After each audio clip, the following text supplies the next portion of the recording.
సంధ్యా థియేటర్లో జరిగిన ఘటన గురించి ప్రతి ఒక్కరికి తెలిసిందే. దాంట్లో భాగంగా అల్లు అర్జున్ అరెస్ట్ అయ్యి మళ్ళీ బెయిల్ మీద బయటకు వచ్చారన్న విషయం కూడా తెలిసిందే. అయితే దానికి సంబంధించి సంధ్యా థియేటర్లో ఏదైతే ఘటన చోటు చేసుకుందో, రేవతి అనే మహిళ చనిపోగా తన కుమారుడు హాస్పిటల్లో చికిత్స పొందుతూ ఉన్నాడు. ఇప్పుడు వరకు కూడా వెంటిలేషన్ మీదనే ఆయనకి చికిత్స జరుగుతోంది.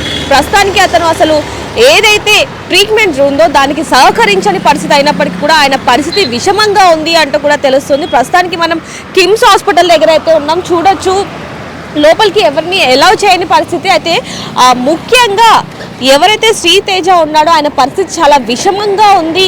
ఎప్పుడైతే ఈ తొక్కిసలాట జరిగిందో ఆ రోజు నుంచి ఇప్పటి వరకు కూడా వెంటిలేషన్ మీదే ఉన్నాడు. దానికి సంబంధించి కూడా వాళ్ళ పేరెంట్స్ అంటే వాళ్ళ తండ్రి భాస్కర్ మాట్లాడిన విజువల్స్ కూడా మనం చూడడం జరిగింది.